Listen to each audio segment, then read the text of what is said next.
ವೈದಿಕ ಜ್ಯೋತಿಷ್ಯದ ಪ್ರಕಾರ ಭರಣಿಯು 2ನೇ ನಕ್ಷತ್ರ.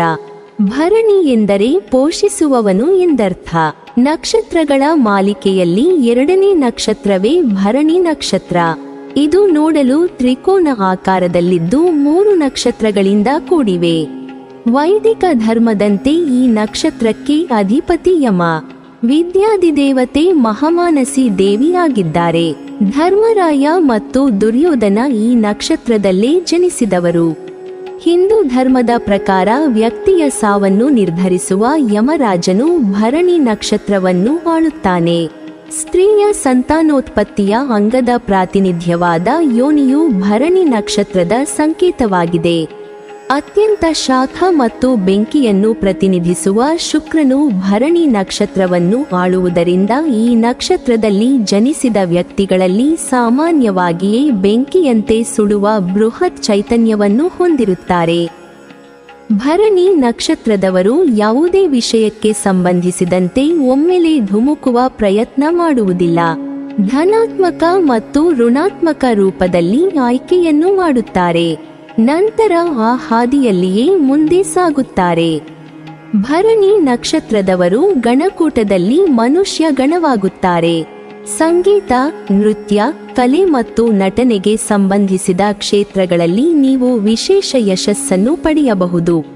ಮನರಂಜನೆ ಮತ್ತು ರಂಗಭೂಮಿಗೆ ಸಂಬಂಧಿಸಿದ ಕೆಲಸಗಳು, ಮಾಡೆಲಿಂಗ್, ಫ್ಯಾಷನ್ ಡಿಸೈನಿಂಗ್, ಫೋಟೋಗ್ರಫಿ ಮತ್ತು ವಿಡಿಯೋ ಎಡಿಟಿಂಗ್ ಮತ್ತು ಸೌಂದರ್ಯಕ್ಕೆ ಸಂಬಂಧಿಸಿದ ವ್ಯವಹಾರದಲ್ಲಿ, ಆಡಳಿತಾತ್ಮಕ ಕಾರ್ಯಗಳು, ಕೃಷಿ, ಜಾಹೀರಾತು, ಮೋಟಾರು ವಾಹನ ಸಂಬಂಧಿತ ಕೆಲಸಗಳು, ಹೋಟೆಲ್ ಉದ್ಯಮ, ಕಾನೂನು ಇತ್ಯಾದಿ ಹಣ ಉಳಿತಾಯದಲ್ಲಿಯೂ ನಿಮಗೆ ವಿಶೇಷ ಆಸಕ್ತಿ ಇರುತ್ತದೆ. ಭರಣಿ ನಕ್ಷತ್ರದವರು ಯೋನಿಕೂಟದಲ್ಲಿ ಆನೆಯಾಗುತ್ತಾರೆ. ಇದು ನಿಮ್ಮನ್ನು ಬುದ್ಧಿವಂತ, ಸೌಂದರ್ಯ ಪ್ರೇಮಿ, ಭೌತಿಕ ಬಯಕೆಯುಳ್ಳವರು, ಸಂಗೀತ ಪ್ರೇಮಿ, ಕಲಾ ಪ್ರೇಮಿ ಮತ್ತು ಪ್ರಯಾಣಿಕನನ್ನಾಗಿ ಮಾಡುತ್ತದೆ. ನೀವು ಉತ್ತಮ ಬಟ್ಟೆಗಳನ್ನು ಧರಿಸುವುದನ್ನು ಮತ್ತು ರಾಜ ಜೀವನ ಶೈಲಿಯನ್ನು ಆನಂದಿಸುತ್ತೀರಿ. ಅಲ್ಲದೆ ನೀವು ಕಲೆ, ಹಾಡುಗಾರಿಕೆ, ಆಟಗಳು ಮತ್ತು ಕ್ರೀಡೆಗಳಲ್ಲಿ ನಿಮ್ಮ ಆಸಕ್ತಿಗಳನ್ನು ಹಂಚಿಕೊಳ್ಳುತ್ತೀರಿ. ನೀವು ಅಪಾಯ ತೆಗೆದುಕೊಳ್ಳುವುದನ್ನು ಆನಂದಿಸುವಿರಿ ಮತ್ತು ಯಾವಾಗಲೂ ಪೂರ್ಣವಾಗಿ ಜೀವಿಸುತ್ತೀರಿ. ಸರಿಯಾದ ದಿಕ್ಕನ್ನು ಆಯ್ಕೆ ಮಾಡುವ ನಿಮ್ಮ ಸಾಮರ್ಥ್ಯವು ಉತ್ತಮ ನಿರ್ಧಾರ ತೆಗೆದುಕೊಳ್ಳುವಲ್ಲಿ ನಿಮ್ಮನ್ನು ಬೆಂಬಲಿಸುತ್ತದೆ. ಭರಣಿ ನಕ್ಷತ್ರದವರು ರಜ್ಜು ಕೂಟದಲ್ಲಿ ಕಟಿಯಾಗುತ್ತಾರೆ. ಕಟಿ ಎಂದರೆ ಸೊಂಟ ಅಥವಾ ನಿತಂಬ. ಲೈಂಗಿಕತೆ ಹಾಗೂ ಜೀವನದ ಮೂಲಗಳಿಗೆ ಹೆಚ್ಚಿನ ಆದ್ಯತೆಯನ್ನು ನೀಡುವರು. ಒಂದು ಗರ್ಭಾಶಯದಂತೆ ಭರಣಿಯನ್ನು ಪವಿತ್ರ ಎಂದು ಪರಿಗಣಿಸಲಾಗುವುದು. ಅಲ್ಲದೆ ಬೆಳವಣಿಗೆ, ಪೋಷಣೆ ಮತ್ತು ಯೌವನದ ಕೇಂದ್ರವೆಂದು ಸಹ ಪರಿಗಣಿಸಲಾಗುತ್ತದೆ. ದೃಢ ವ್ಯಕ್ತಿತ್ವವನ್ನು ಹೊಂದಿರುವವರು ಭರಣಿ ನಕ್ಷತ್ರದವರು. ಇವರು ಅಗತ್ಯಕ್ಕೆ ಅನುಗುಣವಾಗಿ ಉತ್ಸಾಹ, ಬದಲಾವಣೆ ಹಾಗೂ ಪರಿಸ್ಥಿತಿಗೆ ತಕ್ಕಂತೆ ರೂಪಾಂತರಗೊಳ್ಳುವ ಸಾಮರ್ಥ್ಯವನ್ನು ಹೊಂದಿರುತ್ತಾರೆ. ಕಲಿಕೆಯ ವಿಷಯದಲ್ಲಿ ಈ ನಕ್ಷತ್ರದವರು ಉಳಿದ ನಕ್ಷತ್ರದವರಿಗಿಂತ ಹೆಚ್ಚಿನ ಆಸಕ್ತಿಯನ್ನು ಹೊಂದಿರುತ್ತಾರೆ. ಭರಣಿ ನಕ್ಷತ್ರದವರು ನಾಡಿಕೂಟದಲ್ಲಿ ಮಧ್ಯನಾಡಿಯಾಗುತ್ತಾರೆ. ಮದುವೆಯು ಪುರುಷರಿಗೆ ಸುಮಾರು 27 ವರ್ಷ ಹಾಗೂ ಮಹಿಳೆಯರಿಗೆ 23 ವರ್ಷ ವಯಸ್ಸಿನಲ್ಲಿ ಆಗಬಹುದು. ಸರಿಯಾದ ವ್ಯಕ್ತಿಯನ್ನು ಮದುವೆಯಾದರೆ ಅವರು ದಾಂಪತ್ಯ ಸುಖದಲ್ಲಿ ಅದೃಷ್ಟವಂತರು. ಒಡನಾಡಿಯು ಮನೆಯ ಆಡಳಿತದಲ್ಲಿ ಪರಿಣಿತನಾಗಿರುತ್ತಾರೆ ಮತ್ತು ಉತ್ತಮ ನಡವಳಿಕೆಯನ್ನು ಹೊಂದಿರುತ್ತಾರೆ. ಜನನವು ಭರಣಿ ನಕ್ಷತ್ರದ ಮೊದಲನೇ ಅಥವಾ 2ನೇ ತ್ರೈಮಾಸಿಕದಲ್ಲಿದ್ದರೆ ತನ್ನ ತಂದೆಯ ಸಾವಿಗೆ ಕಾರಣನಾಗುತ್ತಾರೆ. ತನ್ನ ಕುಟುಂಬವನ್ನು ಪ್ರೀತಿಸುತ್ತಾರೆ. ಕುಟುಂಬ ಸದಸ್ಯರಿಂದ ಒಂದು ದಿನವೂ ದೂರವಿರಲು ಇಷ್ಟಪಡುವುದಿಲ್ಲ. ನೀವು ನಿಮ್ಮ ಕುಟುಂಬವನ್ನು ಆಳವಾಗಿ ಪ್ರೀತಿಸುತ್ತೀರಿ ಮತ್ತು ಗೌರವಿಸುತ್ತೀರಿ, ಆದರೆ ನಿಮ್ಮ ಅಚಲ ಸ್ವಭಾವದಿಂದಾಗಿ ತೊಂದರೆಗಳನ್ನು ಎದುರಿಸಬಹುದು. ನೀವು ನಿಮ್ಮ ತಾಯಿಯಿಂದ ಅಪಾರ ಪ್ರೀತಿ ಮತ್ತು ಬೆಂಬಲವನ್ನು ಪಡೆಯುವ ಸಾಧ್ಯತೆಯಿದೆ ಮತ್ತು ನಿಮ್ಮ ಎಲ್ಲ ಪ್ರಯತ್ನಗಳಲ್ಲಿ ನೀವು ಬೆಂಬಲವನ್ನು ಪಡೆಯುತ್ತೀರಿ. ಆದಾಗ್ಯೂ ನೀವು ಖಾಸಗಿ ವ್ಯಕ್ತಿಯಾಗಿರುವುದರಿಂದ ನೀವು ಹೆಚ್ಚು ಸ್ನೇಹಿತರನ್ನು ಹೊಂದಿರುವುದಿಲ್ಲ. ಜ್ಯೋತಿಷ್ಯ ಶಾಸ್ತ್ರದಲ್ಲಿ ವಿವಾಹವನ್ನು ಮಹಾಯೋಗವೆಂದು ಪರಿಗಣಿಸಲಾಗಿದೆ. ವಾಸ್ತವವಾಗಿ ಇತರ ಯೋಗಗಳಿಗಿಂತ ಹೆಚ್ಚಿನ ಆದ್ಯತೆಯನ್ನು ನೀಡಲಾಗುತ್ತದೆ. ಜೀವನ ಪ್ರಮುಖ ಘಟ್ಟದಲ್ಲಿ ಮದುವೆ ಕಾರ್ಯವೂ ಒಂದು. ಮದುವೆಯಾಗಲು ಜಾತಕದಲ್ಲೂ ಕಂಕಣ ಬಲ ಅತಿ ಮುಖ್ಯ.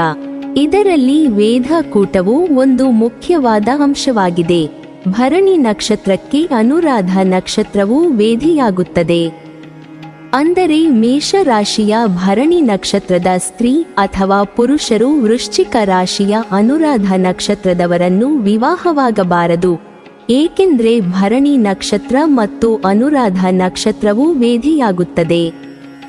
ಭರಣಿ ನಕ್ಷತ್ರದ ಮೊದಲನೇ ಪಾದದಲ್ಲಿ ಜನಿಸಿದವರು ವೃತ್ತಿಪರವಾಗಿ ಯಶಸ್ವಿಯಾಗುತ್ತಾರೆ. ಈ ಪಾದದಲ್ಲಿ ಇವರಿಬ್ಬರು ಪ್ರೇಮ ವಿವಾಹವಾಗುವ ಸಾಧ್ಯತೆಯಿದೆ. ಅವರು ಉತ್ತಮ ನೃತ್ಯಗಾರರು, ನೃತ್ಯ ಬೋಧಕರು ಮತ್ತು ಕ್ರೀಡಾಪಟುಗಳಾಗಲು ಬಯಸುತ್ತಾರೆ.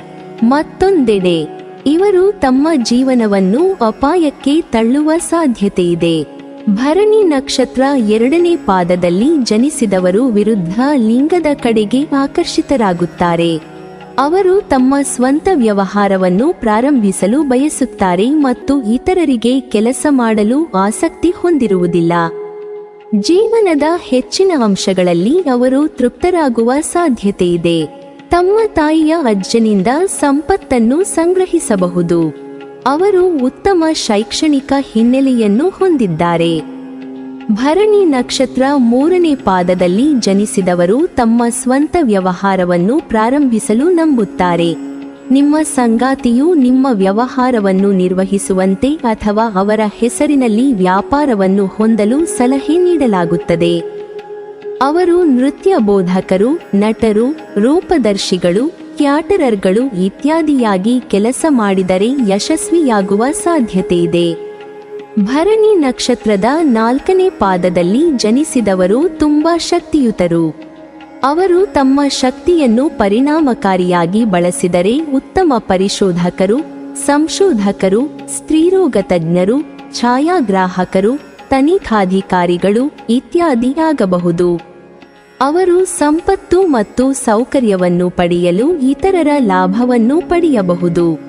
ಅವರು ತಮ್ಮ ಜೀವನದಲ್ಲಿ ಯಶಸ್ಸನ್ನು ಪಡೆಯಲು ಶಾರ್ಟ್ಕಟ್ಗಳನ್ನು ಹುಡುಕಲು ಪ್ರಯತ್ನಿಸಬಹುದು. ಅದು ಅವರಿಗೆ ಕುತಂತ್ರದ ವ್ಯಕ್ತಿತ್ವ ಇರುತ್ತದೆ. ಯಾವುದೇ ವಿಷಯದ ಬಗ್ಗೆ ಆಲೋಚನೆಗಳನ್ನು ವ್ಯಕ್ತಪಡಿಸಲು ಬಂದಾಗ ಅವರು ಇತರರ ಭಾವನೆಗಳ ಬಗ್ಗೆ ಕಾಳಜಿ ವಹಿಸುವುದಿಲ್ಲ. ನಕ್ಷತ್ರದ ಮೊದಲನೇ ಪಾದ ಅಧಿಪತಿ ಸಿಂಹ. ಸರಕಾರಿ ಅಧಿಕಾರಿ, ರಾಜಕಾರಣಿ ಆಗುವ ಯೋಗ. ಎರಡನೇ ಪಾದಕ್ಕೆ ಬುಧ ಅಧಿಪತಿ. ಗಣಿತ ವಿದ್ಯೆ, ವಾಣಿಜ್ಯ ಶಾಸ್ತ್ರದಲ್ಲಿ ಪ್ರವೀಣರಾಗುವರು. ಸ್ತ್ರೀಯರಾದರೆ ಸಂಗೀತ ವಿದ್ಯೆ ಹಿಡಿಸುವುದು. ಮೂರನೇ ಪಾದ ತುಲಾ ನವಾಂಶ. ಅರ್ಥಶಾಸ್ತ್ರ, ವ್ಯಾಪಾರ ವ್ಯವಹಾರದಲ್ಲಿ ಪ್ರವೀಣರು. ಬ್ಯಾಂಕ್ ಕ್ಷೇತ್ರದಲ್ಲಿ ಅಧಿಕಾರಿಯಾಗುವರು. ನಾಲ್ಕನೇ ಪಾದ ಚಂದ್ರ ನೀಚ ವೃಶ್ಚಿಕ ರಾಶಿ. ತಾಯಿ ದ್ವೇಷಿಯು. ತಾಯಿಗೆ ಅನಾರೋಗ್ಯ, ಕೆಟ್ಟವರ ಸಹವಾಸದಿಂದ ಹಾಳಾಗುವರು. ಭರಣಿ ನಕ್ಷತ್ರದವರು ಅಶ್ವಿನಿ ನಕ್ಷತ್ರದವರನ್ನು ಮದುವೆಯಾಗುವುದಾದರೆ ಕೆಟ್ಟ ಹೊಂದಾಣಿಕೆ ಇರುತ್ತದೆ. ಭರಣಿ ನಕ್ಷತ್ರದ ಪುರುಷರು ಅಶ್ವಿನಿ ನಕ್ಷತ್ರದ ಸ್ತ್ರೀಯರನ್ನು ವಿವಾಹವಾದರೆ ಒಟ್ಟು 32 ಗುಣಗಳು ಬರುತ್ತದೆ. ಭರಣಿ ನಕ್ಷತ್ರದ ಸ್ತ್ರೀಯರು ಕೃತಿಕಾ ನಕ್ಷತ್ರದ ಪುರುಷರನ್ನು ವಿವಾಹವಾದರೆ ಒಟ್ಟು 33 ಗುಣಗಳು ಬರುತ್ತದೆ. ಇಲ್ಲಿ ಗಂಡು ಹಾಗೂ ಹೆಣ್ಣು ಮಕ್ಕಳಿಗೂ ವಿಭಿನ್ನ ಗುಣಗಳು ಬರುತ್ತದೆ. ವಿವಾಹಕ್ಕೆ ವಧುವರರ ಜಾತಕ ಹೊಂದಾಣಿಕೆ ಪ್ರಮುಖ ಪಾತ್ರ ವಹಿಸುತ್ತದೆ. ರಾಶಿ, ನಕ್ಷತ್ರ, ಗ್ರಹ ಮೈತ್ರಿಕೂಟ, ಗಣಕೂಟ, ನಾಡಿ ದೋಷ ಸೇರಿದಂತೆ ನಾನಾ ವಿಷಯಗಳನ್ನು ಈ ವೇಳೆ ಪರಿಗಣನೆಗೆ ತೆಗೆದುಕೊಳ್ಳಲಾಗುತ್ತದೆ. ಅದೇ ರೀತಿಯಲ್ಲಿ ನಿರಾಯನ ಸ್ಫುಟ ನವಾಂಶ ಹೊಂದಾಣಿಕೆಯು ಪ್ರಮುಖ ಪಾತ್ರವಾಗಿದೆ. ಅಶ್ವಿನಿ ಮತ್ತು ಭರಣಿ ನಕ್ಷತ್ರದ ಹೊಂದಾಣಿಕೆ 30ಕ್ಕಿಂತ ಹೆಚ್ಚು ಬಂದರೂ ವಿವಾಹ ಅಶುಭವಾಗಿರುತ್ತದೆ. ಅಶ್ವಿನಿ ನಕ್ಷತ್ರದವರಿಗೆ ಚು, ಚೆ, ಚೋ ಮತ್ತು ಲ ಅಕ್ಷರಗಳಿಂದ ಆರಂಭವಾಗುವ ಅಕ್ಷರಗಳ ಹೆಸರನ್ನು ಇಡುತ್ತಾರೆ. ಇದು ಮೇಷ ರಾಶಿಯ ವ್ಯಾಪ್ತಿಯಲ್ಲಿದೆ. ಈ ಅಧಿಪತಿ ಅಶ್ವಿನಿ ಕುಮಾರರು. ಭರಣಿ ನಕ್ಷತ್ರದವರು ಭರಣಿ ನಕ್ಷತ್ರದವರನ್ನು ಮದುವೆಯಾಗುವುದಾದರೆ ಇದು ಏಕ ನಕ್ಷತ್ರವಾಗುತ್ತದೆ. ಏಕ ನಕ್ಷತ್ರದ ವಿವಾಹವನ್ನು ಶಾಸ್ತ್ರವು ಸಮ್ಮತಿಸುವುದಿಲ್ಲ. ಇದನ್ನು ನೀವು ಗಮನವಿಟ್ಟು ತಿಳಿದುಕೊಳ್ಳಿ. ಭರಣಿ ನಕ್ಷತ್ರದ ಪುರುಷರು ಭರಣಿ ನಕ್ಷತ್ರದ ಸ್ತ್ರೀಯರನ್ನು ಮದುವೆಯಾಗುವುದಾದರೆ ಒಟ್ಟು 25 ಗುಣಗಳು ಬರುತ್ತದೆ. ಆದರೆ ಭರಣಿ ನಕ್ಷತ್ರದ ಸ್ತ್ರೀಯರು ಭರಣಿ ನಕ್ಷತ್ರದ ಪುರುಷರನ್ನು ಮದುವೆಯಾಗುವುದಾದರೆ ಒಟ್ಟು 25 ಗುಣಗಳು ಬರುತ್ತದೆ. ಈ ನಕ್ಷತ್ರದ ವಿವಾಹವು ನಿಷೇಧವಾಗುವುದು ಉತ್ತಮ. ಕಾರಣ ಒಮ್ಮೊಮ್ಮೆ ಅತಿ ಹೆಚ್ಚು ಗುಣಗಳು ಬಂದರೂ ನಕ್ಷತ್ರಗಳ ಹೊಂದಾಣಿಕೆ ಆಗುವುದಿಲ್ಲ. ಭರಣಿ ನಕ್ಷತ್ರದ ಜನರ ಹೆಸರುಗಳು ಲಿ, ಲು, ಲೇ, ಲೋ ಈ ಅಕ್ಷರಗಳಿಂದ ಪ್ರಾರಂಭವಾಗುವ ಹೆಸರುಗಳ ನಕ್ಷತ್ರ ಭರಣಿಯಾಗಿರುತ್ತದೆ. ಈ ಹೆಸರಿನವರೊಂದಿಗೆ ಭರಣಿ ನಕ್ಷತ್ರದವರು ವಿವಾಹ ಆಗಬಾರದು. ಸಂಸಾರ ಮತ್ತು ಸಂತಾನ ಎರಡರಲ್ಲೂ ಭಿನ್ನಾಭಿಪ್ರಾಯ ಬರುತ್ತದೆ. ಭರಣಿ ನಕ್ಷತ್ರದವರು ಕೃತಿಕಾ ನಕ್ಷತ್ರದವರನ್ನು ಮದುವೆಯಾಗುವುದಾದರೆ ಕೆಟ್ಟ ಹೊಂದಾಣಿಕೆ ಇರುತ್ತದೆ. ಭರಣಿ ನಕ್ಷತ್ರದ ಪುರುಷರು ಕೃತಿಕಾ ನಕ್ಷತ್ರದ ಸ್ತ್ರೀಯರನ್ನು ವಿವಾಹವಾದರೆ ಒಟ್ಟು 30 ಗುಣಗಳು ಬರುತ್ತದೆ. ಭರಣಿ ನಕ್ಷತ್ರದ ಸ್ತ್ರೀಯರು ಕೃತಿಕಾ ನಕ್ಷತ್ರದ ಪುರುಷರನ್ನು ವಿವಾಹವಾದರೆ ಒಟ್ಟು 30 ಗುಣಗಳು ಬರುತ್ತದೆ. ಇಲ್ಲಿ ಗಂಡು ಹಾಗೂ ಹೆಣ್ಣು ಮಕ್ಕಳಿಗೂ ಒಂದೇ ಗುಣಗಳು ಬರುತ್ತದೆ. ಈ ನಕ್ಷತ್ರದ ಮೊದಲನೇ ಪಾದದಲ್ಲಿ ಜನಿಸಿದವರು ಮೇಷರಾಶಿಯನ್ನು ಹೊಂದುತ್ತಾರೆ. ಅದೇ 2, 3 ಮತ್ತು 4ನೇ ಪಾದದಲ್ಲಿ ಜನಿಸಿದವರು ವೃಷಭ ರಾಶಿಯವರಾಗಿರುತ್ತಾರೆ. ಮೊದಲನೇ ಪಾದದಲ್ಲಿ ಜನಿಸಿದವರನ್ನು ಮಂಗಳ ಆಳುವನು. ವೃಷಭ ರಾಶಿಯಲ್ಲಿ ಬರುವವರನ್ನು ಶುಕ್ರನು ಆಳುತ್ತಾನೆ. ಈ ನಕ್ಷತ್ರದ ಅಧಿಪತಿ ಸೂರ್ಯ.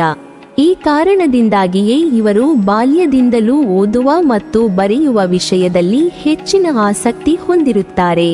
ಅಂತೆಯೇ ವಿದ್ಯಾಭ್ಯಾಸದಲ್ಲಿಯೂ ಉನ್ನತ ಸ್ಥಾನವನ್ನು ಪಡೆದುಕೊಳ್ಳುವರು. ಅನೇಕ ವಿಷಯದಲ್ಲಿ ಪಂಡಿತರು ಎನಿಸಿಕೊಳ್ಳುತ್ತಾರೆ. ಆ, ಇ, ಓ, ಐ ಈ ಅಕ್ಷರದಿಂದ ಪ್ರಾರಂಭವಾಗುವ ಹೆಸರುಗಳು ಕೃತಿಕಾ ನಕ್ಷತ್ರದ ಹೆಸರುಗಳು. 2 ನಕ್ಷತ್ರಗಳು ನವಾಂಶ ಹೊಂದಾಣಿಕೆ ಬರುವುದಿಲ್ಲ. ಹಾಗಾಗಿ ವಿವಾಹ ಅಶುಭವಾಗಿರುತ್ತದೆ. ಭರಣಿ ನಕ್ಷತ್ರದವರು ರೋಹಿಣಿ ನಕ್ಷತ್ರದವರನ್ನು ಮದುವೆಯಾಗುವುದಾದರೆ ಭರಣಿ ನಕ್ಷತ್ರದ ಪುರುಷರು ರೋಹಿಣಿ ನಕ್ಷತ್ರದ ಸ್ತ್ರೀಯರನ್ನು ವಿವಾಹವಾದರೆ ಒಳ್ಳೆಯ ಹೊಂದಾಣಿಕೆ ಇರುತ್ತದೆ. ಭರಣಿ ನಕ್ಷತ್ರದ ಸ್ತ್ರೀಯರು ರೋಹಿಣಿ ನಕ್ಷತ್ರದ ಪುರುಷರನ್ನು ವಿವಾಹವಾದರೆ ಯಾವುದೇ ಹೊಂದಾಣಿಕೆ ಬರುವುದಿಲ್ಲ. ಸಾಧಾರಣ ಹೊಂದಾಣಿಕೆ ಇರುತ್ತದೆ. ಭರಣಿ ನಕ್ಷತ್ರದ ಪುರುಷರು ರೋಹಿಣಿ ನಕ್ಷತ್ರದ ಸ್ತ್ರೀಯರನ್ನು ವಿವಾಹವಾದರೆ ಒಟ್ಟು 30 ಗುಣಗಳು ಬರುತ್ತದೆ. ಭರಣಿ ನಕ್ಷತ್ರದ ಸ್ತ್ರೀಯರು ರೋಹಿಣಿ ನಕ್ಷತ್ರದ ಪುರುಷರನ್ನು ವಿವಾಹವಾದರೆ ಒಟ್ಟು 19 ಗುಣಗಳು ಬರುತ್ತದೆ. ಇಲ್ಲಿ ಗಂಡು ಹಾಗೂ ಹೆಣ್ಣು ಮಕ್ಕಳಿಗೂ ವಿಭಿನ್ನ ಗುಣಗಳು ಬರುತ್ತದೆ. 18ಕ್ಕಿಂತ ಮೇಲ್ಪಟ್ಟು ಬರುವ ಗುಣಗಳು ವಿವಾಹಕ್ಕೆ ಶುಭ ಇರುತ್ತದೆ. ಶ್ರೀಕೃಷ್ಣನು ಈ ನಕ್ಷತ್ರದಲ್ಲಿ ಜನಿಸಿದನು ಎಂದು ಪುರಾಣಗಳು ಹೇಳುತ್ತವೆ. ರೋಹಿಣಿ ಎಂದರೆ ಕೆಂಪು. ಜ್ಯೋತಿಷ್ಯದ ಲೆಕ್ಕಾಚಾರದ ಪ್ರಕಾರ ರೋಹಿಣಿ ನಕ್ಷತ್ರವು ಆಕಾಶದಲ್ಲಿ 4ನೇ ನಕ್ಷತ್ರವಾಗಿದೆ. ಈ ನಕ್ಷತ್ರದಲ್ಲಿ ಜನಿಸಿದವರ ರಾಶಿಯು ವೃಷಭವಾಗಿರುತ್ತದೆ. ಈ ರಾಶಿಯವರನ್ನು ಶುಕ್ರನು ಆಳುತ್ತಿರುತ್ತಾನೆ. ಜೊತೆಗೆ ರೋಹಿಣಿ ನಕ್ಷತ್ರದ ಅಧಿಪತಿ ಚಂದ್ರನಾಗಿರುತ್ತಾನೆ. ಈ ನಕ್ಷತ್ರದಲ್ಲಿ ಜನಿಸಿದವರು ತಮ್ಮ ಹೆಸರಿನ ಮೊದಲ ಅಕ್ಷರವನ್ನು ವ, ವಿ, ಓ, ಓ ಇಂದ ಪ್ರಾರಂಭಿಸಿರುತ್ತಾರೆ. ಅಂದರೆ ವ, ವಿ, ಓ, ಓ ಅಕ್ಷರದಿಂದ ಪ್ರಾರಂಭವಾಗುವ ಹೆಸರುಗಳು ಭರಣಿ ನಕ್ಷತ್ರದವರು ಮದುವೆಯಾಗಲು ಉತ್ತಮವಾಗಿರುತ್ತದೆ. ಆದರೆ ಪ್ರೀತಿ ಪ್ರೇಮದ ಮದುವೆಗೆ ಭರಣಿ ನಕ್ಷತ್ರದ ಪುರುಷರು ರೋಹಿಣಿ ನಕ್ಷತ್ರದ ಸ್ತ್ರೀಯರನ್ನು ಮದುವೆಯಾದರೆ ಉತ್ತಮವಿರುತ್ತದೆ. ಆದರೆ ಭರಣಿ ನಕ್ಷತ್ರದ ಸ್ತ್ರೀಯರು ರೋಹಿಣಿ ನಕ್ಷತ್ರದ ಪುರುಷರನ್ನು ವಿವಾಹವಾದರೆ ಹೊಂದಾಣಿಕೆಯ ಕೊರತೆ ಅಧಿಕವಾಗಿ ಕಂಡುಬರುತ್ತದೆ. ವಿಚ್ಛೇದನವೂ ಆಗಬಹುದು. ಆದರೆ ಶಾಸ್ತ್ರೋಕ್ತವಾಗಿ ಕುಟುಂಬದಲ್ಲಿ ನೋಡಿ ಮದುವೆಯಾದರೆ ತುಂಬಾ ಅದ್ಭುತವಾದ ಜೋಡಿಗಳಾಗಿರುತ್ತದೆ. ಭರಣಿ ನಕ್ಷತ್ರದವರು ಮೃಗಶಿರ ನಕ್ಷತ್ರದವರನ್ನು ಮದುವೆಯಾಗುವುದಾದರೆ ವಿವಾಹವಾದರೆ ಅಷ್ಟಾಗಿ ಯಾವುದೇ ಹೊಂದಾಣಿಕೆ ಬರುವುದಿಲ್ಲ. ಆದರೆ ತುಂಬಾ ಹೆಚ್ಚು ಗಮನಿಸಬೇಕು. ಮೃಗಶಿರ ನಕ್ಷತ್ರದ 1 ಮತ್ತು 2ನೇ ಪಾದಗಳು ವೃಷಭ ರಾಶಿಯಲ್ಲಿ ಬಂದರೆ 3-4ನೇ ಪಾದಗಳು ಮಿಥುನ ರಾಶಿಯಲ್ಲಿ ಬರುತ್ತದೆ. ಈ ಕಾರಣದಿಂದ ಮಿಥುನ ಮತ್ತು ವೃಷಭ ರಾಶಿಯ ಒಟ್ಟಾರೆ ಗುಣಧರ್ಮಗಳು ಈ ನಕ್ಷತ್ರದಲ್ಲಿ ಜನಿಸಿದವರಿಗೆ ದೊರೆಯುತ್ತದೆ. ಭರಣಿ ನಕ್ಷತ್ರದ ಪುರುಷರು ಮೃಗಶಿರ ನಕ್ಷತ್ರದ 1 ಮತ್ತು 2ನೇ ಪಾದದ ಸ್ತ್ರೀಯರನ್ನು ವಿವಾಹವಾದರೆ ಒಟ್ಟು 21 ಗುಣಗಳು ಬರುತ್ತದೆ. ಇದು ಉತ್ತಮವಾದರೂ ಅಷ್ಟಾಗಿ ಅನ್ಯೋನ್ಯತೆ ಇರುವುದಿಲ್ಲ. ಭರಣಿ ನಕ್ಷತ್ರದ ಸ್ತ್ರೀಯರು ಮೃಗಶಿರ ನಕ್ಷತ್ರದ 1 ಮತ್ತು 2ನೇ ಪಾದದ ಪುರುಷರನ್ನು ವಿವಾಹವಾದರೆ ಒಟ್ಟು 25 ಗುಣಗಳು ಬರುತ್ತದೆ. ಇಲ್ಲಿ ಗಂಡು ಹಾಗೂ ಹೆಣ್ಣು ಮಕ್ಕಳಿಗೂ ವಿಭಿನ್ನ ಗುಣಗಳು ಬರುತ್ತದೆ. ಅದೇ ರೀತಿಯಲ್ಲಿ ಭರಣಿ ನಕ್ಷತ್ರದ ಪುರುಷರು ಮೃಗಶಿರ ನಕ್ಷತ್ರದ 3 ಮತ್ತು 4ನೇ ಪಾದದ ಸ್ತ್ರೀಯರನ್ನು ವಿವಾಹವಾದರೆ ಒಟ್ಟು 17 ಗುಣಗಳು ಬರುತ್ತದೆ. ಭರಣಿ ನಕ್ಷತ್ರದ ಸ್ತ್ರೀಯರು ಮೃಗಶಿರ ನಕ್ಷತ್ರದ 3 ಮತ್ತು 4ನೇ ಪಾದದ ಪುರುಷರನ್ನು ವಿವಾಹವಾದರೆ ಒಟ್ಟು 15 ಗುಣಗಳು ಬರುತ್ತದೆ. ಇದು ಸ್ತ್ರೀ ಪೂರ್ವ ನಕ್ಷತ್ರವಾಗಿದ್ದರೆ ವಿವಾಹ ಅಶುಭ. ಇದು ಅಶುಭ ವಿವಾಹವಾಗುತ್ತದೆ. ವೆ, ಓ, ಕ. ಈ ಅಕ್ಷರಗಳು ಮೃಗಶಿರ ನಕ್ಷತ್ರದ 1 ಮತ್ತು 2ನೇ ಪಾದದಲ್ಲಿ ಬರುತ್ತದೆ. ಇದು ಭರಣಿ ನಕ್ಷತ್ರದ ಪುರುಷರಿಗೆ ತುಂಬಾ ಸಾಧಾರಣ ವಿವಾಹದ ಹೆಸರುಗಳು ಆಗಿರುತ್ತದೆ. ಆದರೆ ಸ್ತ್ರೀಯರಿಗೆ ಅಶುಭವಾಗಿರುತ್ತದೆ. ಕಿ, ನ, ಓ ಅಕ್ಷರದಿಂದ ಪ್ರಾರಂಭವಾಗುವ ಹೆಸರುಗಳು ಮೃಗಶಿರ ನಕ್ಷತ್ರದ 3 ಮತ್ತು 4ನೇ ಪಾದದಲ್ಲಿ ಬರುತ್ತದೆ. ಭರಣಿ ನಕ್ಷತ್ರದ ಸ್ತ್ರೀ ಮತ್ತು ಪುರುಷರಿಗೆ ವಿವಾಹಕ್ಕೆ ಇದು ಅಶುಭ ಹೆಸರುಗಳಾಗಿರುತ್ತದೆ. ಭರಣಿ ನಕ್ಷತ್ರದವರು ಆರಿದ್ರ ನಕ್ಷತ್ರದವರನ್ನು ಮದುವೆಯಾಗುವುದಾದರೆ ಅಷ್ಟಾಗಿ ಯಾವುದೇ ಹೊಂದಾಣಿಕೆ ಬರುವುದಿಲ್ಲ. ಭರಣಿ ನಕ್ಷತ್ರದ ಪುರುಷರು ಆರಿದ್ರ ನಕ್ಷತ್ರದ ಸ್ತ್ರೀಯರನ್ನು ವಿವಾಹವಾದರೆ ಒಟ್ಟು 20 ಗುಣಗಳು ಬರುತ್ತದೆ. ಭರಣಿ ನಕ್ಷತ್ರದ ಸ್ತ್ರೀಯರು ಆರಿದ್ರ ನಕ್ಷತ್ರದ ಪುರುಷರನ್ನು ವಿವಾಹವಾದರೆ ಒಟ್ಟು 17 ಗುಣಗಳು ಬರುತ್ತದೆ.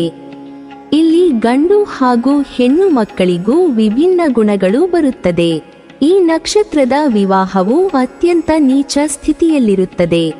ಈ ಜನ್ಮ ನಕ್ಷತ್ರಕ್ಕೆ ಕು, ಕಂ, ಚ, ಧ ಮತ್ತು ಝ ಅಕ್ಷರಗಳಿಂದ ಪ್ರಾರಂಭವಾಗುವ ಹೆಸರುಗಳು ಆರಿದ್ರ ನಕ್ಷತ್ರಕ್ಕೆ ಸೇರುತ್ತದೆ. ಭರಣಿ ನಕ್ಷತ್ರದ ಸ್ತ್ರೀ ಮತ್ತು ಪುರುಷರು ಆರಿದ್ರ ನಕ್ಷತ್ರದವರನ್ನು ವಿವಾಹವಾದರೆ ಅತ್ಯಂತ ಕೆಟ್ಟ ಪರಿಸ್ಥಿತಿ ಎದುರಿಸಬೇಕಾಗುತ್ತದೆ.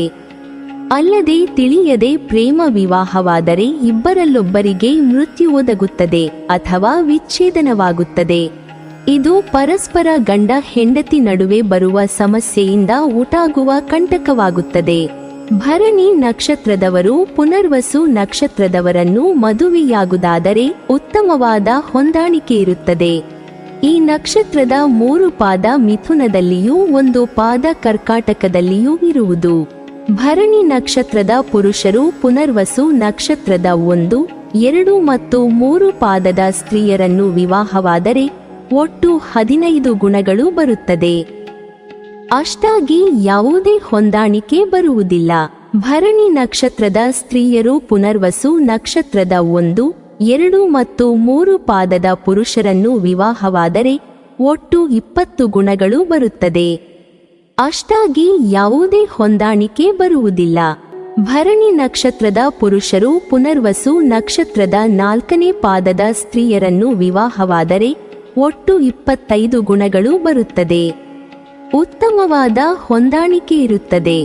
ಭರಣಿ ನಕ್ಷತ್ರದ ಸ್ತ್ರೀಯರು ಪುನರ್ವಸು ನಕ್ಷತ್ರದ 4ನೇ ಪಾದದ ಪುರುಷರನ್ನು ವಿವಾಹವಾದರೆ ಒಟ್ಟು 31 ಗುಣಗಳು ಬರುತ್ತದೆ. 4ನೇ ಪಾದವು ವಿವಾಹದ ಸಾಲವಳಿಯಲ್ಲಿ ಹೊಂದಾಣಿಕೆ ಬರುತ್ತದೆ. ವಿವಾಹ ಶುಭ. ಪುನರ್ವಸು ನಕ್ಷತ್ರದಲ್ಲಿ ಜನಿಸಿದ ಜನರ ಹೆಸರುಗಳು ಕೆ, ಕೋ, ಹ ಮತ್ತು ಹಿ ಹೆಸರಿನಿಂದ ಆರಂಭವಾಗುತ್ತದೆ. ಆದ್ದರಿಂದ ಪ್ರೇಮಕ್ಕೆ ಆಗಲಿ ವಿವಾಹಕ್ಕೆ ಆಗಲಿ ಉತ್ತಮ. ಭರಣಿ ನಕ್ಷತ್ರದವರು ಪುಷ್ಯ ನಕ್ಷತ್ರದವರನ್ನು ಮದುವೆಯಾಗುವುದಾದರೆ ಉತ್ತಮವಾದ ಹೊಂದಾಣಿಕೆ ಇರುತ್ತದೆ. ಭರಣಿ ನಕ್ಷತ್ರದ ಪುರುಷರು ಪುಷ್ಯ ನಕ್ಷತ್ರದ ಸ್ತ್ರೀಯರನ್ನು ವಿವಾಹವಾದರೆ ಒಟ್ಟು 29 ಗುಣಗಳು ಬರುತ್ತದೆ. ಭರಣಿ ನಕ್ಷತ್ರದ ಸ್ತ್ರೀಯರು ಪುಷ್ಯ ನಕ್ಷತ್ರದ ಪುರುಷರನ್ನು ವಿವಾಹವಾದರೆ ಒಟ್ಟು 28 ಗುಣಗಳು ಬರುತ್ತದೆ. ಇಲ್ಲಿ ಗಂಡು ಹಾಗೂ ಹೆಣ್ಣು ಮಕ್ಕಳಿಗೂ ವಿಭಿನ್ನ ಗುಣಗಳು ಬರುತ್ತದೆ.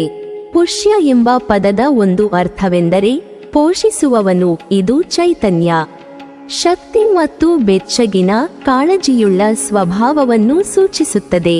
ಪುಷ್ಯ ನಕ್ಷತ್ರವು ಕಟಕ ರಾಶಿಯಲ್ಲಿ ಬರುತ್ತದೆ. ಪುಷ್ಯ ನಕ್ಷತ್ರದ ಅಧಿಪತಿ ಬೃಹಸ್ಪತಿ. ಪುಷ್ಯ ನಕ್ಷತ್ರದವರು ವಿಶೇಷವಾಗಿ ಆಧ್ಯಾತ್ಮಿಕತೆಗೆ ಆಕರ್ಷಿತರಾಗುತ್ತಾರೆ. ಹೂ, ಹಿ, ಹೋ, ಡ ಈ ಅಕ್ಷರದಿಂದ ಪ್ರಾರಂಭವಾಗುವ ಹೆಸರುಗಳು ಪುಷ್ಯ ನಕ್ಷತ್ರಕ್ಕೆ ಸೇರುತ್ತದೆ. ಈ ಜೋಡಿಯು ಒಬ್ಬರಿಗೊಬ್ಬರು ಅರ್ಪಣಾ ಮನೋಭಾವವನ್ನು ಹೊಂದಿರುತ್ತಾರೆ. ಇಬ್ಬರು ಜೊತೆಯಾಗಿ ಒಂದೇ ವಿಷಯವನ್ನು ಆಯ್ದುಕೊಳ್ಳುವ ಮನೋಭಾವ ಹೊಂದಿರುತ್ತಾರೆ. ಭರಣಿ ನಕ್ಷತ್ರದವರು ತಮ್ಮಲ್ಲಿ ಅಡಗಿರುವ ಲೈಂಗಿಕ ಬಯಕೆಗಳನ್ನು ಪುಷ್ಯ ನಕ್ಷತ್ರದವರು ಬಿಟ್ಟರೆ ಬೇರಾರೂ ಅಷ್ಟು ಅರ್ಥ ಮಾಡಿಕೊಳ್ಳುವುದಿಲ್ಲ.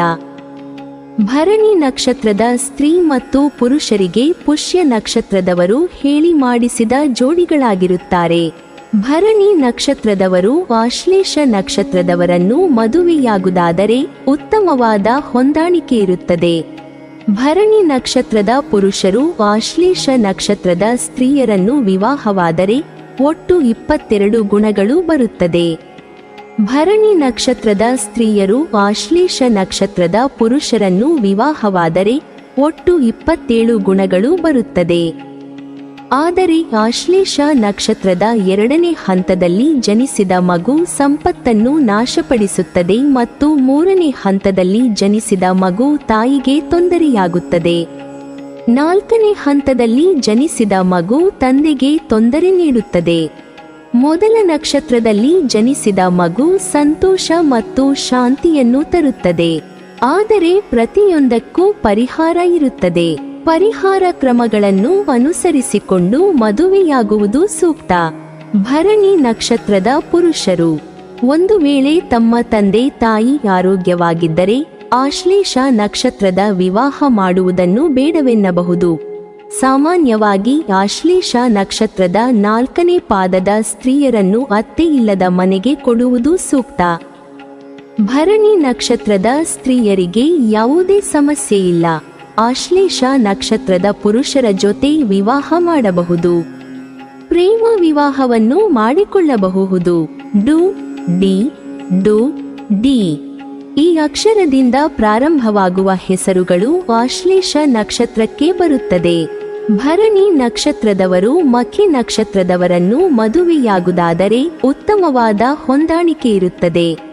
ಭರಣಿ ನಕ್ಷತ್ರದ ಪುರುಷರು ಮಖಿ ನಕ್ಷತ್ರದ ಸ್ತ್ರೀಯರನ್ನು ವಿವಾಹವಾದರೆ ಒಟ್ಟು 29 ಗುಣಗಳು ಬರುತ್ತದೆ. ಭರಣಿ ನಕ್ಷತ್ರದ ಸ್ತ್ರೀಯರು ಮಖಿ ನಕ್ಷತ್ರದ ಪುರುಷರನ್ನು ವಿವಾಹವಾದರೆ ಒಟ್ಟು 27 ಗುಣಗಳು ಬರುತ್ತದೆ. ಸ್ತ್ರೀ ಮತ್ತು ಪುರುಷರಿಗೆ ಒಳ್ಳೆಯ ಗುಣಗಳು ಬರುತ್ತದೆ. ಮ, ಮ, ಮಿ, ಮೀಮು, ಮಿ ಅಕ್ಷರದಿಂದ ಪ್ರಾರಂಭವಾಗುವ ಹೆಸರುಗಳು ಮಖಿ ನಕ್ಷತ್ರಕ್ಕೆ ಸೇರುತ್ತದೆ. ನೀವಿಬ್ಬರೂ ಭಾವನೆಗಿಂತ ತರ್ಕಕ್ಕೆ ಆದ್ಯತೆ ನೀಡುತ್ತೀರಿ. ಅನುರಾಗವನ್ನು ಗಟ್ಟಿಗೊಳಿಸಲು ಈ ನಕ್ಷತ್ರದವರು ಹೆಚ್ಚು ಪ್ರಯತ್ನಶೀಲರಾಗಿರುತ್ತಾರೆ. ಲೈಂಗಿಕವಾಗಿ ಈ ಜೋಡಿ ಅನುರಾಗದ ವಿಷಯದಲ್ಲಿ ಎತ್ತಿದ ಕೈಯಾಗಿದೆ. ಈ ನಕ್ಷತ್ರದಲ್ಲಿ ಜನಿಸಿದವರು ಶಕ್ತಿಶಾಲಿಗಳು ಹಾಗೂ ಪ್ರಭಾವಶಾಲಿಗಳಾಗಿರುತ್ತಾರೆ. ಇವರಿಗೆ ಸ್ವಲ್ಪ ತಾಳ್ಮೆ ಕಡಿಮೆ. ಇವರು ಎಲ್ಲೇ ಹೋದರೂ ಏನು ಮಾಡಿದರೂ ತಮ್ಮ ಗುರುತನ್ನು ಅಚ್ಚು ಹಾಕುತ್ತಾರೆ. ಇವರು ಕಷ್ಟಪಟ್ಟು ಕೆಲಸ ಮಾಡುವ ಸಾಮರ್ಥ್ಯವುಳ್ಳವರು. ಈ ನಕ್ಷತ್ರದಲ್ಲಿ ಜನಿಸಿದವರು ಆಶಾವಾದಿಗಳು, ಸ್ವತಂತ್ರರು ಮತ್ತು ಉತ್ಸಾಹಿಗಳಾಗಿರುತ್ತಾರೆ. ಭರಣಿ ನಕ್ಷತ್ರದವರು ಪುಬ್ಬ ನಕ್ಷತ್ರದವರನ್ನು ಮದುವೆಯಾಗುವುದಾದರೆ ಅತ್ಯುತ್ತಮವಾದ ಹೊಂದಾಣಿಕೆ ಇರುತ್ತದೆ. ಭರಣಿ ನಕ್ಷತ್ರದ ಪುರುಷರು ಪುಬ್ಬ ನಕ್ಷತ್ರದ ಸ್ತ್ರೀಯರನ್ನು ವಿವಾಹವಾದರೆ ಒಟ್ಟು 31 ಗುಣಗಳು ಬರುತ್ತದೆ.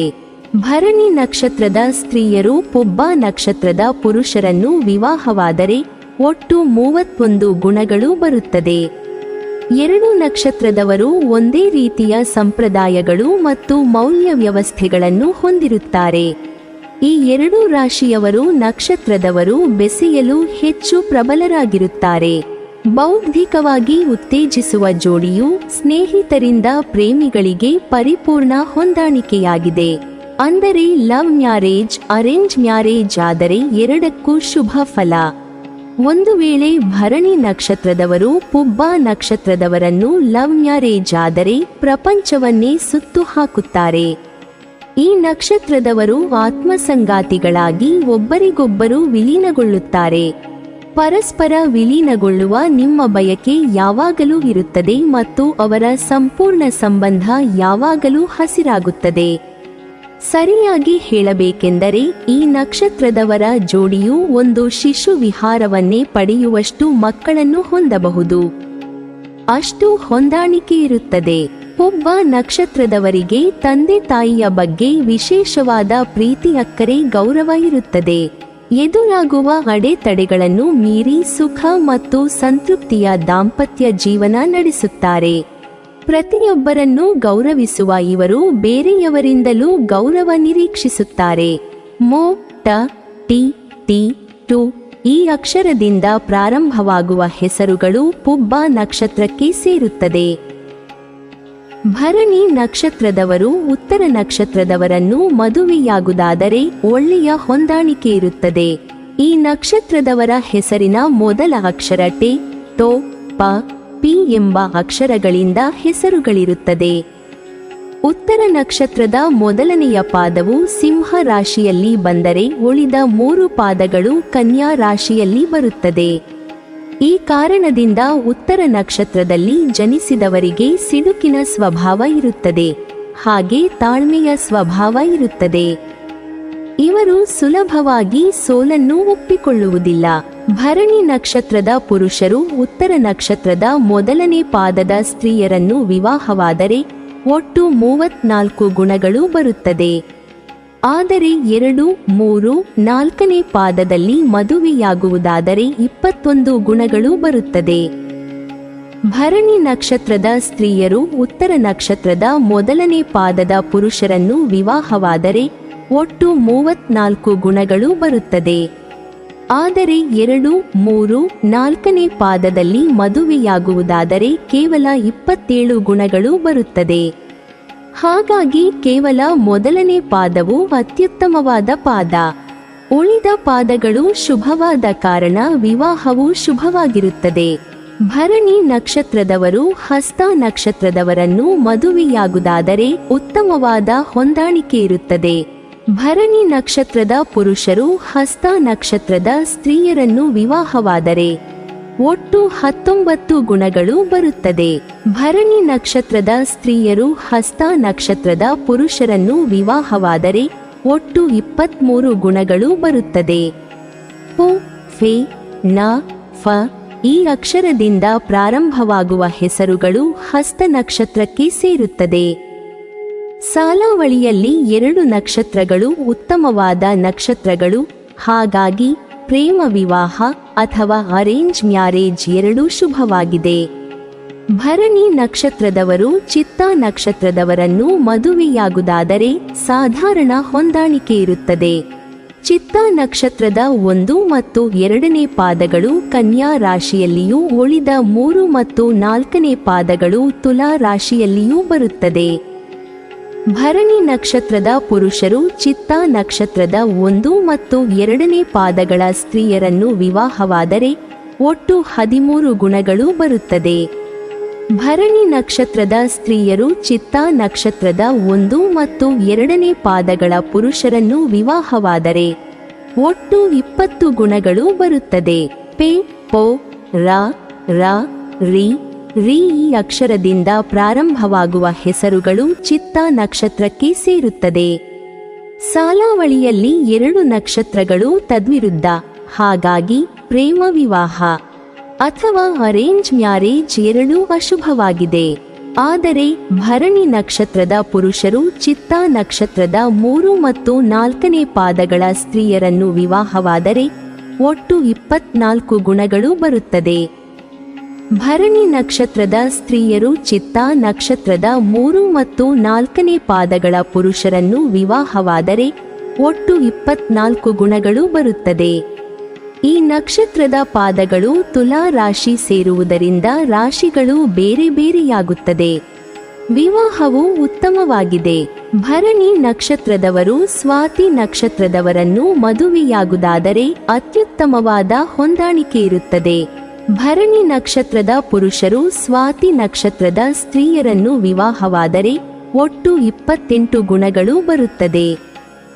ಭರಣಿ ನಕ್ಷತ್ರದ ಸ್ತ್ರೀಯರು ಸ್ವಾತಿ ನಕ್ಷತ್ರದ ಪುರುಷರನ್ನು ವಿವಾಹವಾದರೆ ಒಟ್ಟು 27 ಗುಣಗಳು ಬರುತ್ತದೆ. ಈ ನಕ್ಷತ್ರದಲ್ಲಿ ಜನಿಸಿದವರಿಗೆ ರಾಹು ಅಧಿಪತಿ. ಎಷ್ಟು ಸಮಯವಾದರೂ ಕಾದು ತಮ್ಮ ಕೆಲಸವನ್ನು ಮುಗಿಸಿಕೊಳ್ಳುವಂಥ ಸಂಯಮ, ತಾಳ್ಮೆ ಇರುತ್ತದೆ. ಒಮ್ಮೆ ಬೇಡ ಅಂದುಕೊಂಡಿದ್ದರ ಕಡೆಗೆ ಮತ್ತೆ ತಲೆ ಹಾಕಿಯೂ ಮಲಗದಂಥ ಕಾಠಿಣ್ಯ ಇವರಲ್ಲಿ ಕಾಣಬಹುದು. ತಮ್ಮ ಪ್ರಿಯವಾದ ಮಾತುಗಳ ಮೂಲಕ ಎಲ್ಲ ಸ್ತರ ವರ್ಗದ ಸ್ನೇಹಿತರನ್ನು ಹೊಂದಿರುತ್ತಾರೆ. ಯಜ್ಞ, ಯಾಗ, ದೊಡ್ಡ ದೊಡ್ಡ ದೇವತಾ ಆರಾಧನೆಯಲ್ಲಿ ಇವರು ಭಾಗಿಯಾಗುತ್ತಾರೆ. ಧರ್ಮ ಕರ್ಮಗಳ ವಿವೇಚನೆ ಇವರಲ್ಲಿ ಹೆಚ್ಚಾಗಿರುತ್ತದೆ. ರು, ರೇ, ರೋ, ರು, ತ, ತ ಈ ಅಕ್ಷರಗಳಿಂದ ಪ್ರಾರಂಭವಾಗುವ ಹೆಸರುಗಳು ಸ್ವಾತಿ ನಕ್ಷತ್ರಕ್ಕೆ ಸೇರುತ್ತದೆ. ಭರಣಿ ನಕ್ಷತ್ರದವರು ವಿಶಾಖ ನಕ್ಷತ್ರದವರನ್ನು ಮದುವೆಯಾಗುವುದಾದರೆ ಅತ್ಯುತ್ತಮವಾದ ಹೊಂದಾಣಿಕೆ ಇರುತ್ತದೆ. ವಿಶಾಖ ನಕ್ಷತ್ರಕ್ಕೆ ಅಗ್ನಿದೇವನು ದೇವತೆಯಾಗುತ್ತಾನೆ. ಇದು ಗುರುವಿನ ನಕ್ಷತ್ರ. ಇದರ ದಶಾಕಾಲವು 16 ವರ್ಷಗಳು. ಅಗ್ನಿದೇವತೆಯಾದ ಕಾರಣ ಈ ನಕ್ಷತ್ರದಲ್ಲಿ ಮಗು ಜನಿಸಿದಲ್ಲಿ ದೋಷವಿರುತ್ತದೆ.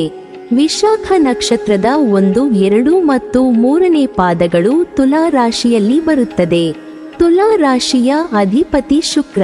ಆದ್ದರಿಂದ ಮಗು ವಿಶಾಖ ನಕ್ಷತ್ರದ 1, 2 ಅಥವಾ 3ನೇ ಪಾದದಲ್ಲಿ ಜನಿಸಿದಲ್ಲಿ ಹೆತ್ತವರು ಅವರೇ ಕಾಳು ಮತ್ತು ಬಿಳಿ ಬಟ್ಟೆಯನ್ನು ದಾನ ನೀಡಬೇಕು. ವಿಶಾಖ ನಕ್ಷತ್ರದ 4ನೇ ಪಾದವು ವೃಶ್ಚಿಕ ರಾಶಿಯಲ್ಲಿ ಬರುತ್ತದೆ. ವೃಶ್ಚಿಕ ರಾಶಿ ಅಧಿಪತಿ ಕುಜ. ಆದ್ದರಿಂದ ಮಗುವು ವಿಶಾಖ ನಕ್ಷತ್ರದ 4ನೇ ಪಾದದಲ್ಲಿ ಜನಿಸಿದರೆ ತೊಗರಿ ಬೇಳೆ ಮತ್ತು ಕೆಂಪು ಬಟ್ಟೆಯನ್ನು ದಾನ ನೀಡಬೇಕು. ಇದರಿಂದ ನಕ್ಷತ್ರ ದೋಷ ನಿವಾರಣೆಯಾಗುತ್ತದೆ. ಈ ದೋಷಗಳು ನಿರ್ಮೂಲವಾಗಿದ್ದರೆ ವಿವಾಹವು ಶುಭವಾಗಿರುತ್ತದೆ. ಭರಣಿ ನಕ್ಷತ್ರದ ಪುರುಷರು ವಿಶಾಖ ನಕ್ಷತ್ರದ 1, 2, 3ನೇ ಪಾದದ ಸ್ತ್ರೀಯರನ್ನು ವಿವಾಹವಾದರೆ ಒಟ್ಟು 27 ಗುಣಗಳು ಬರುತ್ತದೆ. ಭರಣಿ ನಕ್ಷತ್ರದ ಸ್ತ್ರೀಯರು ವಿಶಾಖ ನಕ್ಷತ್ರದ 1, 2, 3ನೇ ಪಾದದ ಪುರುಷರನ್ನು ವಿವಾಹವಾದರೆ ಒಟ್ಟು 21 ಗುಣಗಳು ಬರುತ್ತದೆ. ಆದರೆ ಭರಣಿ ನಕ್ಷತ್ರದ ಪುರುಷರು ವಿಶಾಖ ನಕ್ಷತ್ರದ 4ನೇ ಪಾದದ ಸ್ತ್ರೀಯರನ್ನು ವಿವಾಹವಾದರೆ ಒಟ್ಟು 27 ಗುಣಗಳು ಬರುತ್ತದೆ. ಭರಣಿ ನಕ್ಷತ್ರದ ಸ್ತ್ರೀಯರು ವಿಶಾಖ ನಕ್ಷತ್ರದ 4ನೇ ಪಾದದ ಪುರುಷರನ್ನು ವಿವಾಹವಾದರೆ ಒಟ್ಟು 26 ಗುಣಗಳು ಬರುತ್ತದೆ. ವಿವಾಹವು ಶುಭವಾಗಿರುತ್ತದೆ. ಟಿ, ಟಿ, ಟು, ಟೆ, ತು, ಟೆ, ಟು ಈ ಅಕ್ಷರಗಳಿಂದ ಪ್ರಾರಂಭವಾಗುವ ಹೆಸರುಗಳು ವಿಶಾಖ ನಕ್ಷತ್ರಕ್ಕೆ ಸೇರುತ್ತದೆ. ಇನ್ನು ಅನುರಾಧ ನಕ್ಷತ್ರ. ಮೊದಲೇ ಹೇಳಿದಂತೆ ಭರಣಿ ನಕ್ಷತ್ರಕ್ಕೆ ಅನುರಾಧ ನಕ್ಷತ್ರವು ವೇದಕೂಟದಲ್ಲಿ ತದ್ವಿರುದ್ಧವಾದ ಕಾರಣ ವಿವಾಹ ನಿಷಿದ್ಧವಾಗಿರುತ್ತದೆ. ಭರಣಿ ನಕ್ಷತ್ರದ ಪುರುಷರು ಅನುರಾಧ ನಕ್ಷತ್ರದ ಸ್ತ್ರೀಯರನ್ನು ವಿವಾಹವಾದರೆ ಒಟ್ಟು 25 ಗುಣಗಳು ಬರುತ್ತದೆ. ಭರಣಿ ನಕ್ಷತ್ರದ ಸ್ತ್ರೀಯರು ಅನುರಾಧ ನಕ್ಷತ್ರದ ಪುರುಷರನ್ನು ವಿವಾಹವಾದರೆ ಒಟ್ಟು 23 ಗುಣಗಳು ಬರುತ್ತದೆ. 2 ನಕ್ಷತ್ರದವರು ವೇದಕೂಟದ ವಿರುದ್ಧ ನಕ್ಷತ್ರಗಳಾದ ಕಾರಣ ವಿವಾಹ ನಿಷಿದ್ಧವಾಗಿರುತ್ತದೆ. ಭರಣಿ ನಕ್ಷತ್ರದವರು ಜ್ಯೇಷ್ಠ ನಕ್ಷತ್ರದವರನ್ನು ಮದುವೆಯಾಗುವುದಾದರೆ ಉತ್ತಮವಾದ ಹೊಂದಾಣಿಕೆ ಇರುತ್ತದೆ. ಭರಣಿ ನಕ್ಷತ್ರದ ಪುರುಷರು ಜ್ಯೇಷ್ಠ ನಕ್ಷತ್ರದ ಸ್ತ್ರೀಯರನ್ನು ವಿವಾಹವಾದರೆ ಒಟ್ಟು 29 ಗುಣಗಳು ಬರುತ್ತದೆ. ಭರಣಿ ನಕ್ಷತ್ರದ ಸ್ತ್ರೀಯರು ಜ್ಯೇಷ್ಠ ನಕ್ಷತ್ರದ ಪುರುಷರನ್ನು ವಿವಾಹವಾದರೆ ಒಟ್ಟು 26 ಗುಣಗಳು ಬರುತ್ತದೆ. 2 ನಕ್ಷತ್ರದವರು ಒಂದೇ ರೀತಿಯ ಸಂಪ್ರದಾಯಗಳು ಮತ್ತು ಮೌಲ್ಯ ವ್ಯವಸ್ಥೆಗಳನ್ನು ಹೊಂದಿರುತ್ತಾರೆ. ಭರಣಿ ಮತ್ತು ಜ್ಯೇಷ್ಠ ನಕ್ಷತ್ರದವರು ವಿವಾಹವಾದರೆ ತಮ್ಮ ಹೆಚ್ಚಿನ ಲೈಂಗಿಕ ಆಸಕ್ತಿಗೆ ಸಮಾನರಾಗಿರುತ್ತಾರೆ. ಈ ನಕ್ಷತ್ರದಲ್ಲಿ ಜನಿಸಿದವರು ಪ್ರಾಮಾಣಿಕರಾಗಿರುತ್ತಾರೆ. ಅಷ್ಟೇ ಅಲ್ಲದೆ ಸಂಗಾತಿಯೂ ಸಹ ಪ್ರಾಮಾಣಿಕರಾಗಿರಬೇಕೆಂದು ಇವರು ಬಯಸುತ್ತಾರೆ. ಯ ಯ ಇ ಯು ಈ ಈ ಅಕ್ಷರಗಳಿಂದ ಪ್ರಾರಂಭವಾಗುವ ಹೆಸರುಗಳು ಜ್ಯೇಷ್ಠ ನಕ್ಷತ್ರಕ್ಕೆ ಸೇರುತ್ತದೆ. ಭರಣಿ ನಕ್ಷತ್ರದವರು ಮೂಲ ನಕ್ಷತ್ರದವರನ್ನು ಮದುವೆಯಾಗುವುದಾದರೆ ಉತ್ತಮವಾದ ಹೊಂದಾಣಿಕೆ ಇರುತ್ತದೆ. ಭರಣಿ ನಕ್ಷತ್ರದ ಪುರುಷರು ಮೂಲ ನಕ್ಷತ್ರದ ಸ್ತ್ರೀಯರನ್ನು ವಿವಾಹವಾದರೆ ಒಟ್ಟು 26 ಗುಣಗಳು ಬರುತ್ತದೆ. ಭರಣಿ ನಕ್ಷತ್ರದ ಸ್ತ್ರೀಯರು ಮೂಲ ನಕ್ಷತ್ರದ ಪುರುಷರನ್ನು ವಿವಾಹವಾದರೆ ಒಟ್ಟು 27 ಗುಣಗಳು ಬರುತ್ತದೆ. ಎ ಯು ಬ ಬಿ ಯೋ ವಿ ಭ ಭ ಭಿ ಈ ಅಕ್ಷರಗಳಿಂದ ಪ್ರಾರಂಭವಾಗುವ ಹೆಸರುಗಳು ಮೂಲ ನಕ್ಷತ್ರಕ್ಕೆ ಸೇರುತ್ತದೆ. ಭರಣಿ ನಕ್ಷತ್ರದವರು ಪೂರ್ವಾಷಾಢ ನಕ್ಷತ್ರದವರನ್ನು ಮದುವೆಯಾಗುವುದಾದರೆ ಅತ್ಯುತ್ತಮವಾದ ಹೊಂದಾಣಿಕೆ ಇರುತ್ತದೆ. ಭರಣಿ ನಕ್ಷತ್ರದ ಪುರುಷರು ಪೂರ್ವಾಷಾಢ ನಕ್ಷತ್ರದ ಸ್ತ್ರೀಯರನ್ನು ವಿವಾಹವಾದರೆ ಒಟ್ಟು 28 ಗುಣಗಳು ಬರುತ್ತದೆ.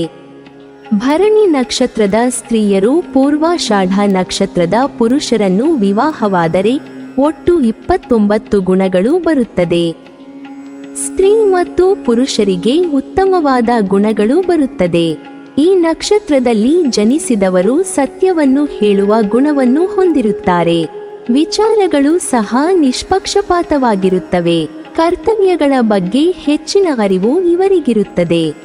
ಹಾಗಾಗಿ ಕರ್ತವ್ಯಗಳನ್ನು ನಿರ್ವಹಿಸಲು ಸದಾ ಸನ್ನದ್ಧರಾಗಿರುವುದಲ್ಲದೆ ಜವಾಬ್ದಾರಿಗಳನ್ನು ಪರಿಪೂರ್ಣವಾಗಿ ನಿರ್ವಹಿಸುವ ಚತುರತೆಯನ್ನು ಇವರು ಹೊಂದಿರುತ್ತಾರೆ.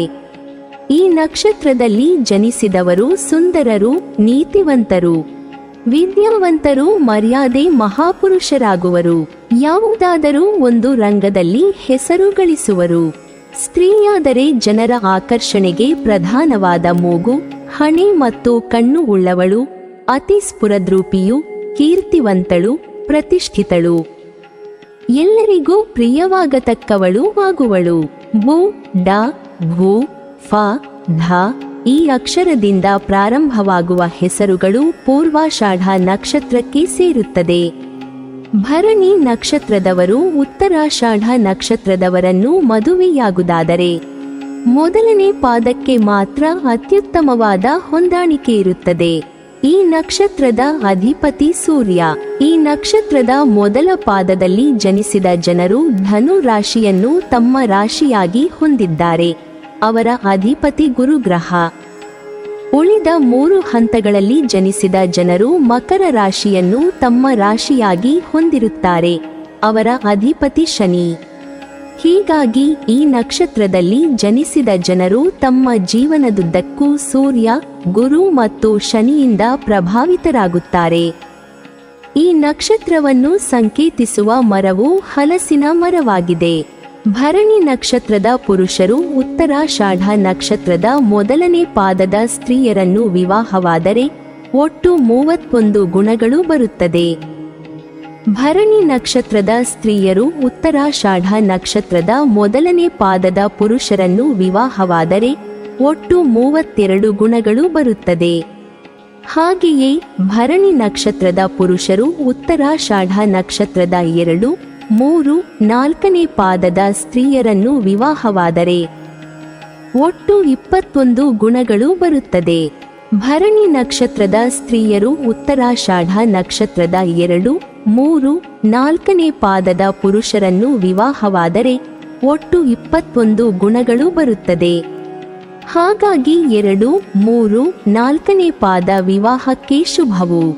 ಬಿ ಬೊ ಜ ಜಿ ಭ ಭೆ ಭೋ ಜ ಜಿ ಈ ಅಕ್ಷರಗಳು ಉತ್ತರಾಷಾಢ ನಕ್ಷತ್ರಕ್ಕೆ ಬರುತ್ತದೆ. ಭರಣಿ ನಕ್ಷತ್ರದವರು ಯಾವುದೇ ಕಾರಣಕ್ಕೂ ಶ್ರವಣ, ಧನಿಷ್ಠ, ಶತತಾರ ಹಾಗೂ ಪೂರ್ವಭಾದ್ರ ನಕ್ಷತ್ರದವರನ್ನು ಮದುವೆಯಾಗಬಾರದು. ಸ್ತ್ರೀ ಅಥವಾ ಪುರುಷರಿಗಾಗಲಿ ಯಾವುದೇ ನಕ್ಷತ್ರವನ್ನು ಪರೀಕ್ಷಿಸಿದರೂ ಸಾಲಾವಳಿ 18ಕ್ಕಿಂತ ಕಡಿಮೆ ಬರುತ್ತದೆ. ಶ್ರವಣ ನಕ್ಷತ್ರದ ಜು, ಜೆ, ಜೋ, ಖಿ, ಸೋ, ಖು, ಖೆ, ಖೋ ಅಕ್ಷರಗಳ ಹೆಸರುಗಳು. ಧನಿಷ್ಠ ನಕ್ಷತ್ರದ ಗ, ಗಿ, ಗು, ಗಿ, ಗಿ ಅಕ್ಷರಗಳ ಹೆಸರುಗಳು. ಶತಾಭಿಷ ನಕ್ಷತ್ರದ ಹೋ, ಸ, ಸಿ, ಸು, ಸು, ನೋ, ಗೌ ಅಕ್ಷರಗಳ ಹೆಸರುಗಳು. ಪೂರ್ವ ಭಾದ್ರಪದ ನಕ್ಷತ್ರದ ಸೆ, ಸೋ, ಧ, ಧಿ, ಡಿ, ಡ, ಡ, ಡಿ ಅಕ್ಷರಗಳ ಹೆಸರುಗಳು. ಭರಣಿ ನಕ್ಷತ್ರದ ಜಾತಕಕ್ಕೆ ಹೊಂದಾಣಿಕೆಯಾಗದ ನಕ್ಷತ್ರಗಳು. ಇಷ್ಟು ಹೆಸರಿನ ಅಕ್ಷರಗಳ ಅಂದರೆ ಇಷ್ಟು ನಕ್ಷತ್ರಗಳನ್ನು ಭರಣಿ ನಕ್ಷತ್ರದವರು ವಿವಾಹವಾಗಬಾರದು. ಭರಣಿ ನಕ್ಷತ್ರದವರು ಉತ್ತರ ಭಾದ್ರ ನಕ್ಷತ್ರದವರನ್ನು ಮದುವೆಯಾಗುವುದಾದರೆ ಉತ್ತಮವಾದ ಹೊಂದಾಣಿಕೆ ಇರುತ್ತದೆ. ಭರಣಿ ನಕ್ಷತ್ರದ ಪುರುಷರು ಉತ್ತರ ಭಾದ್ರ ನಕ್ಷತ್ರದ ಸ್ತ್ರೀಯರನ್ನು ವಿವಾಹವಾದರೆ ಒಟ್ಟು 24 ಗುಣಗಳು ಬರುತ್ತದೆ. ಭರಣಿ ನಕ್ಷತ್ರದ ಸ್ತ್ರೀಯರು ಉತ್ತರ ಭಾದ್ರ ನಕ್ಷತ್ರದ ಪುರುಷರನ್ನು ವಿವಾಹವಾದರೆ ಒಟ್ಟು 22 ಗುಣಗಳು ಬರುತ್ತದೆ. ಉತ್ತರ ಭಾದ್ರಪದ ನಕ್ಷತ್ರದಲ್ಲಿ ಜನಿಸಿದ ಜನರು ಬಹಳ ಬಲವಾದ ವ್ಯಕ್ತಿತ್ವವನ್ನು ಹೊಂದಿರುತ್ತಾರೆ. ಅವರು ಉತ್ತಮ ಭಾಷಣಕಾರರಾಗಿರುತ್ತಾರೆ. ಇದರಿಂದಾಗಿ ಅವರಿಗೆ ಅನೇಕ ಸ್ನೇಹಿತರು ಮತ್ತು ಉತ್ತಮ ಪ್ರೀತಿಪಾತ್ರರಿರುತ್ತಾರೆ. ಈ ಸ್ವಭಾವದಿಂದಾಗಿ ಅವರಿಗೆ ಸಮಾಜದಲ್ಲಿ ಸಾಕಷ್ಟು ಗೌರವ ಸಿಗುತ್ತದೆ. ಅವರು ಎಂದಿಗೂ ಕಷ್ಟಪಟ್ಟು ಕೆಲಸ ಮಾಡುವುದರಿಂದ ಹಿಂದೆ ಸರಿಯುವುದಿಲ್ಲ. ನಂತರ ಅವರ ಅದೃಷ್ಟವು ಅವರ ಕಠಿಣ ಪರಿಶ್ರಮದೊಂದಿಗೆ ಇರುತ್ತದೆ. ಡು, ಥ, ಜ್ಞ, ಡ, ಜಿ ಈ ಅಕ್ಷರಗಳಿಂದ ಪ್ರಾರಂಭವಾಗುವ ಹೆಸರುಗಳು ಉತ್ತರ ಭಾದ್ರ ನಕ್ಷತ್ರಕ್ಕೆ ಸೇರುತ್ತದೆ. ಭರಣಿ ನಕ್ಷತ್ರದವರು ರೇವತಿ ನಕ್ಷತ್ರದವರನ್ನು ಮದುವೆಯಾಗುವುದಾದರೆ ಅತ್ಯುತ್ತಮವಾದ ಹೊಂದಾಣಿಕೆ ಇರುತ್ತದೆ. ಭರಣಿ ನಕ್ಷತ್ರದ ಪುರುಷರು ರೇವತಿ ನಕ್ಷತ್ರದ ಸ್ತ್ರೀಯರನ್ನು ವಿವಾಹವಾದರೆ ಒಟ್ಟು 28 ಗುಣಗಳು ಬರುತ್ತದೆ. ವಿವಾಹ ಶುಭ. ಭರಣಿ ನಕ್ಷತ್ರದ ಸ್ತ್ರೀಯರು ರೇವತಿ ನಕ್ಷತ್ರದ ಪುರುಷರನ್ನು ವಿವಾಹವಾದರೆ ಒಟ್ಟು 33 ಗುಣಗಳು ಬರುತ್ತದೆ. ಸ್ತ್ರೀಯರಿಗೆ ರೇವತಿ ನಕ್ಷತ್ರವು ಅತ್ಯುತ್ತಮವಾಗಿರುತ್ತದೆ. ಆದರೆ ರೇವತಿ ನಕ್ಷತ್ರ 1, 2, 3ನೇ ಚರಣದಲ್ಲಿ ಜನಿಸಿದ ಗಂಡು ಅಥವಾ ಹೆಣ್ಣು ಮಗುವಾದರೆ ಯಾವುದೇ ದೋಷ ಪರಿಹಾರ ಪೂಜೆ ಅಗತ್ಯವಿಲ್ಲ. 4ನೇ ಚರಣದಲ್ಲಿ ಗಂಡು ಮಗು ಜನಿಸಿದರೆ 17 ದಿನ ಬುದ್ಧ ಗ್ರಹ ಪೂರ್ಣ ಕುಂಭ ಜಪಂ ತಂದೆಗೆ 3 ತಿಂಗಳ ಮೊದಲು ಬೇಕು ಮತ್ತು ಹೆಣ್ಣು ಮಗುವಾದರೆ ಅದೇ ಶಾಂತಿ ತಾಯಿಗೆ ಮಾಡಬೇಕು. ಹಾಗಾಗಿ ಪರೀಕ್ಷಿಸಿ ಮದುವೆಯಾಗುವುದು ಉತ್ತಮ. ದೇ, ದೋ, ಚ, ಚ, ಚಿ ಚಿ ಅಕ್ಷರಗಳ ಹೆಸರು ರೇವತಿ ನಕ್ಷತ್ರದ ಅಡಿಯಲ್ಲಿ ಬರುತ್ತದೆ. ನೀವಿನ್ನೂ ನಮ್ಮ ಚಾನೆಲ್ ಅನ್ನು ಸಬ್ಸ್ಕ್ರೈಬ್ ಮಾಡಿಲ್ವಾ? ಹಾಗಾದರೆ ಈ ಕೂಡಲೇ ನಮ್ಮ ಇಂದ್ರಜಾಲ ಚಾನೆಲ್ ಅನ್ನು ಸಬ್ಸ್ಕ್ರೈಬ್ ಮಾಡಿ ಮತ್ತು ಪಕ್ಕದಲ್ಲಿರುವ ಬೆಲ್ ಐಕಾನ್ ಅನ್ನು ಕ್ಲಿಕ್ ಮಾಡಿದರೆ ನಮ್ಮ ಹೊಸ ವಿಡಿಯೋಗಳನ್ನು ನೀವು ನೋಡಬಹುದು.